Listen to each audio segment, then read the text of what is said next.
242 ಜನ ಪ್ರಯಾಣಿಸ್ತಾ ಇದ್ದಂತಹ ವಿಮಾನ. ಇದರಲ್ಲಿ 241 ಜನ ಸುಟ್ಟು ಕರಕಲಾಗಿದ್ದಾರೆ.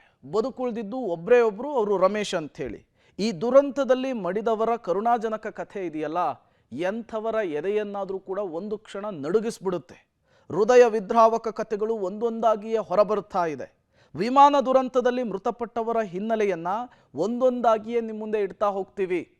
ಆ ಕರುಳು ಕಿತ್ತು ಬರುವಂತಹ ಕಥೆಯನ್ನು ಕೇಳಿದ್ರೆ ಒಂದು ಕ್ಷಣ ನಿಮ್ಮ ಕಣ್ಣು ಕೂಡ ತೇವ ಆಗಿಬಿಡುತ್ತೆ.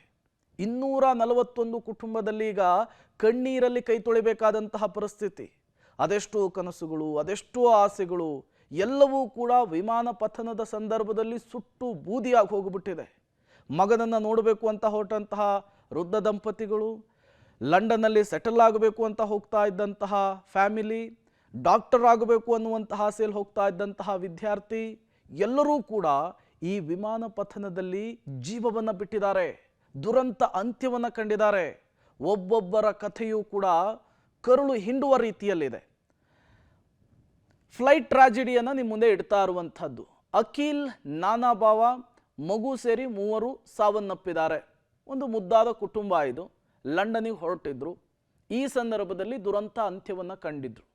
ತುಂಬ ಕನಸುಗಳನ್ನು ಇಟ್ಕೊಂಡಿದ್ರು. ಸೆಟ್ಲ್ ಆಗಬೇಕು ಅನ್ನುವಂತಹ ಆಸೆಗಳು ಎಲ್ಲವೂ ಕೂಡ ನುಚ್ಚು ನೂರಾಗಿ ಹೋಗಿದೆ.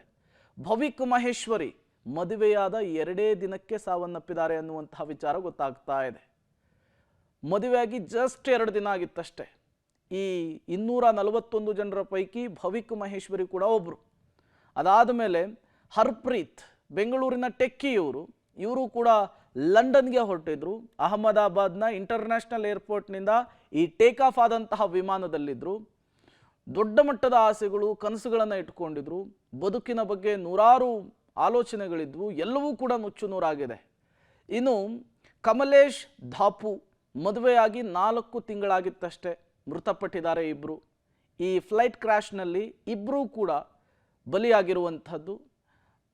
ಈಗಷ್ಟೇ ದಾಂಪತ್ಯ ಜೀವನ ಕಾಲಿಟ್ಟಿದ್ರು. ನೂರಾರು ಕನಸುಗಳನ್ನು ಕಂಡಿದ್ರು. ಎಲ್ಲವೂ ಕೂಡ ನುಚ್ಚು ನೂರಾಗಿ ಹೋಗಿದೆ. ಇನ್ನು ಹಾರ್ದಿಕ್ ಮತ್ತು ವಿಭೂತಿ ಇಬ್ಬರ ನಿಶ್ಚಿತಾರ್ಥವಾಗಿತ್ತು. ಇನ್ನೇನೋ ಸಪ್ತಪದಿಯನ್ನು ತುಳಿಬೇಕಿತ್ತು. ಮದುವೆ ಬಗ್ಗೆ, ಬದುಕಿನ ಬಗ್ಗೆ ನೂರಾರು ಕನಸನ್ನು ಕಂಡಿದ್ರು. ಎಲ್ಲವೂ ಕೂಡ ಈ ವಿಮಾನ ಪತನ ಬಲಿ ಪಡೆದುಕೊಂಡ್ಬಿಟ್ಟಿದೆ. ಕನಸನ್ನು ನುಚ್ಚು ನೂರು ಮಾಡಿಬಿಟ್ಟಿದೆ. ಇನ್ನು ಜೀನಲ್ ವೈಭವ್ 7 ತಿಂಗಳ ಗರ್ಭಿಣಿ ಅನ್ನೋದು ಗೊತ್ತಾಗ್ತಾ ಇದೆ. ಲಂಡನ್ನಿಂದ ಭಾರತಕ್ಕೆ ಬಂದಿದ್ರು. ವಾಪಸ್ ಲಂಡನ್ನಿಗೆ ಹೋಗ್ತಾ ಇದ್ರು. ಎಲ್ಲ ಅಂದುಕೊಂಡಂತಾಗಿದ್ರೆ ಲಂಡನ್ನಿಗೆ ಹೋಗಿ ಕುಟುಂಬವನ್ನು ಸೇರ್ಕೊಬೇಕಿತ್ತು. ಬಟ್ ವಿಧಿಯಾಟ ಬೇರೆಯದ್ದೇ ಆಗಿತ್ತು. ಇನ್ನು ಜಾವೇದ್ ಅಲಿ ಟ್ರಿಪ್ಗೆ ಬಂದವರು ಎಲ್ಲರೂ ಕೂಡ ಸಾವನ್ನಪ್ಪಿದ್ದಾರೆ. ಇಡೀ ಕುಟುಂಬವೇ ಸರ್ವನಾಶವಾಗಿ ಹೋಗ್ಬಿಟ್ಟಿದೆ ಈ ವಿಮಾನ ಪತನದಲ್ಲಿ. ಒಬ್ಬೊಬ್ಬರದ್ದು ಒಂದೊಂದು ರೀತಿಯ ಕಥೆ. ಈಗ ಇವರನ್ನು ಕಳೆದುಕೊಂಡಂತಹ ಕುಟುಂಬಸ್ಥರ ಗೋಳಾಟ ಹೇಳುತ್ತಿರೋದಾಗಿದೆ. ಸೈನಿತಾ, ಇವರು ಕೂಡ ಈ ದುರಂತದಲ್ಲಿ ಸಾವನ್ನಪ್ಪಿದ್ದಾರೆ. ಅಂಕಿತಾ ಪಟೇಲ್ ನವವಿವಾಹಿತೆ, ಲಂಡನ್ಗೆ ಹೋಗ್ತಾ ಇದ್ರು. ಈ ದುರಂತದಲ್ಲಿ ಇವರು ಕೂಡ ಉಸಿರನ್ನು ಚೆಲ್ಲಿದ್ದಾರೆ.